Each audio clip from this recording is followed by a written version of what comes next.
Joining me now is Michael J. Fox. How are you? I'm fine, thank you. When you did the campaign ad for Claire McCaskill, I've interviewed you on a number of occasions, but tell us what you were experiencing that day and what we were seeing as a result. Well, on any given day, I have a thousand different things that I can feel, and I go through a million cycles over the course of a day. For example, right now, this is a dearth of medication. Not by design, I just take it and it kicks in when it kicks in. Sometimes it kicks in too hard and then you get what's called dyskinesias, which is that rocking motion. Rush Limbaugh suggested that you had failed to take your medication intentionally. So when you did that ad, you'd be more symptomatic and therefore more sympathetic. The irony of it is that I was too medicated and was dyskinesic. Because the thing about being symptomatic is it's not comfortable. Nobody wants to be symptomatic. It's like wanting to hit yourself with a hammer. You know, you want at all times to be as comfortable as you can be. And at this point now, if I didn't take medication, I wouldn't be able to speak. I'd have a mask face. I wouldn't be able to speak, and I'd lock up and freeze and wouldn't be able to move. So there's no time that I'm not medicated. And when you saw Rush Limbaugh pretty much imitating you on his radio show, I know that played in... I didn't see it. On many media outlets. You haven't seen it? No, I heard about it, but, you know, it's one of those things. I heard about it. I just my first thought was, no. You're kidding me. And then I thought, well, you know, I knew there'd be a swift reaction from some quarters. And, you know, and I knew there'd be that celebrity tag, which always kills me because the people who throw that celebrity tag around are themselves such huge celebrities and incredibly well-paid celebrities, and you know, really have no more God-given right to have the platform than I do or any American does.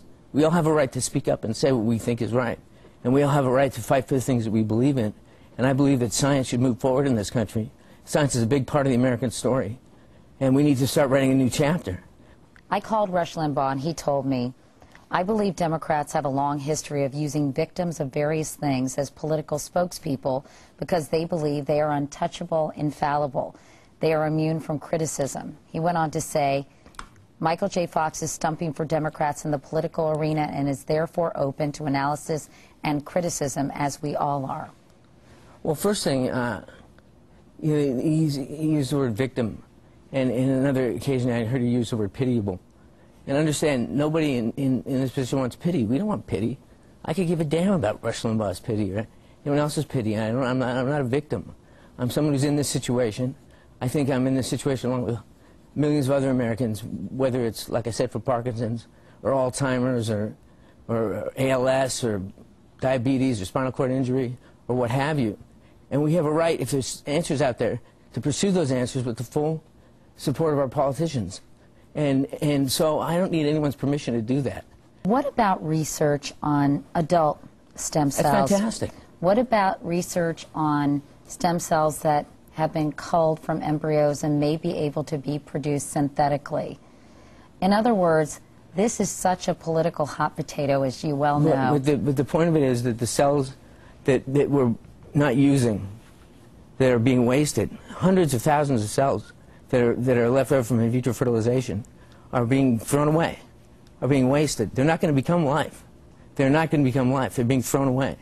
So in that sense, people say protecting the unborn, but they're going to be destroyed anyway. So let's use those cells to protect the unborn that are going to be born with diabetes. They're going to be born with genetic predisposition to Alzheimer's or Parkinson's, or are going to be injured as children and have spinal cord injury. I mean, that's the pro-life position, because those cells are going to be wasted. That's what people need to understand. Is that you know, where was the outcry when in vitro fertilization was started 20 years ago? Because it's been going on for 20 years. Hundreds and thousands of these cells have been destroyed every year. Let me ask you this: is this tough for you to do? Yeah, it's tough, but you know, it's hard on my wife too. She's taking one for the team. She's got the 4 kids at home and getting them off to school every day and all that. So. But as your symptoms become more severe and the medication becomes less efficacious as the years go by, how tough is this for you to sit here and talk to me like this? Honestly, this is, I